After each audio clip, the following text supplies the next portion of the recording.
একটা হাদিস আপনাদেরকে শোনাই। নবী করিম সাল্লাল্লাহু আলাইহি সাল্লাম বলেছেন, আলা উনাব্বিউকুম বিআকবারিল কাবাইর, কবিরা গুনার মধ্যে নিকৃষ্টতম গুনার ব্যাপারে তোমাদেরকে বলে দেব না? সাহাবায়ে কেরাম বললেন, বালা ইয়া রাসূলুল্লাহ, অবশ্যই বলে দিবেন। নবীজি সাল্লাল্লাহু আলাইহি সাল্লাম বললেন, আকবারুল কাবাইরি সালাসা, কবিরা গুনার মধ্যে নিকৃষ্ট গুনাহ হচ্ছে তিনটি। এক নাম্বার হচ্ছে আল ইশরাকু বিল্লাহ, আল্লাহর সাথে শরীক স্থাপন করা। দুই নাম্বার হচ্ছে উকুকুল ওয়ালিদাইনি, পিতা মাতার সাথে নাফরমানি করা। তিন নাম্বার হচ্ছে কওলুজ জুর আও শাহাদাতুজ জুর, মিথ্যা কথা বলা অথবা মিথ্যা সাক্ষ্য দেওয়া। এগুলা হচ্ছে কবিরা গুনার মধ্যে নিকৃষ্টতম গুনাহ। তিনটা গুনার মধ্যে নিকৃষ্ট এক নাম্বার হচ্ছে আল্লাহর সাথে শরীক করা। আল্লাহর সাথে শরীক করে যদি ঈমান হারা হয়ে তওবা না করে কোনো ব্যক্তি মারা যায়, কিয়ামতের ময়দানে তার মুক্তির কোনো পথ নাই। কোন নবী রাসূল তাকে সুপারিশ করে আল্লাহর জান্নাতে নিতে পারবে না, সুপারিশ করার কোনো রাস্তাও থাকবে না। কোরআন মাজিদ স্পষ্ট জানিয়ে দিয়েছি, মা কানা লিন-নাবিয়্যি ওয়াল্লাযীনা আমানু আন ইস্তাগফিরু লিল-মুশরিকিনা ওয়ালাউ কানু উলি কুরবা মিন বা'দি মা তাবায়্যানা লাহুম আন্নাহুম আসহাবুল জাহিম।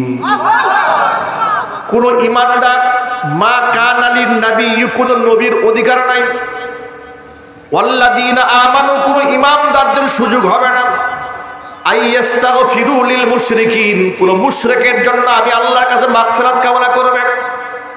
ওয়ালাউ কানু উলি কুরবা, ওই মুশরিক যদি তার নিকটতম আত্মীয় স্বজন হোক না কেন, মিন বাদি মা তাবায়্যানা লাহুম, যখন তার কাছে কথা স্পষ্ট হয়ে গিয়েছে, আন্নাহুম আসহাবুল জাহিম, মুশরিকদের ঠিকানা হচ্ছে জাহান্নাম।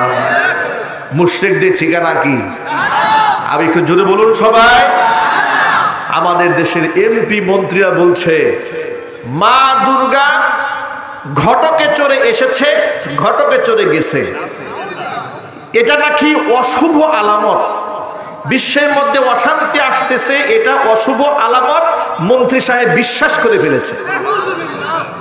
এই মন্ত্রী যতবার করবে উমরা, এই বিশ্বাস নিয়ে তত হবে গুমরা। চিল্লায় বলতে হবে ঠিক কিনা? ও যদি মসজিদ কমিটির সভাপতিও হয়, এরপরেও ও মুশরিক। ও যদি কাবা বাইতুল্লাহতে গিয়া কাবা ঘরের দরজার মধ্যে গুতা মারে, এরপরেও সে মুশরিক। এখন সে যদি বলে যে না, এটা আমি হিন্দু সম্প্রদায়কে খুশি করার জন্য বলেছি, মন থেকে বলি নাই, তাহলে ও ভণ্ড ধর্ম ব্যবসায়ী। কথা বলতে হবে ঠিক কিনা?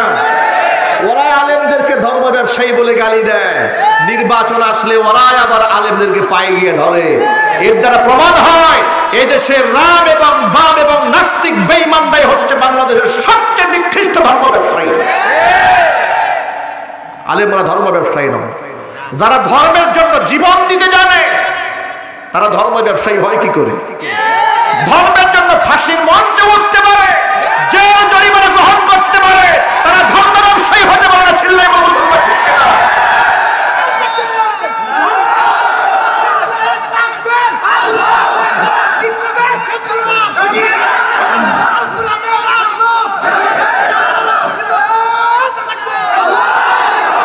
সুতরাং যুবকেরা ঐক্যবদ্ধ হতে হবে।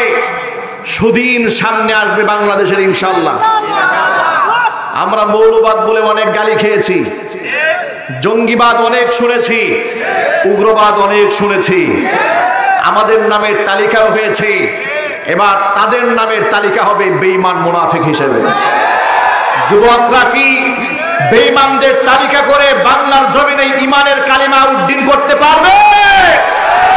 কোন কোন যুবক পারবে? আমি দোহাত দেখতে চাই।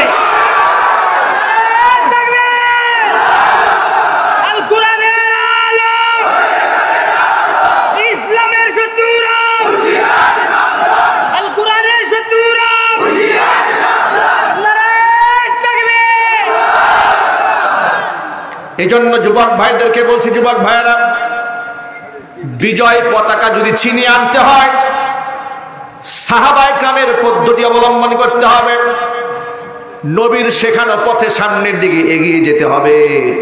বিজয় পতাকা আল্লাহ আমাদের হাতে উঠায় দেবে।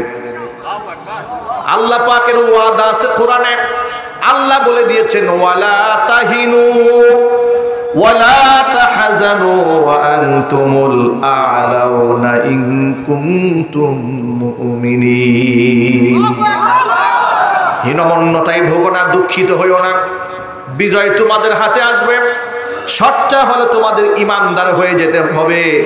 তালেবানদের দিকে তাকিয়ে দেখো, পায়ের মধ্যে ছিঁড়া স্যান্ডেল পরা, বিশ্বের পরাশক্তি আমেরিকা 20টা বছর নির্যাতন করেছে। গুহার মধ্যে থেকে 70,000-এর উপর তালেবান শাহাদাত বরণ করেছে, নিরাশ হয় নাই, ভরসা করেছে কার উপরে? আল্লাহর উপর ভরসা করে সর্বশেষ ছিঁড়া স্যান্ডেল পায়ে দিয়ে, 2 পায়ে 2 আকারের স্যান্ডেল, সুবহানাল্লাহ। হাতের মধ্যে ভারী বস্ত্র নেই, 5 জনে মিলে এক স্টেট দখল করে ফেলেছে। বেঈমান বাহিনী দেশ ছেড়ে পালিয়েছে। এর দ্বারা প্রমাণ হয় ঈমান যদি শক্তিশালী হয় মুসলমানদের বিজয় আসবে। বলেন না ইনশাআল্লাহ?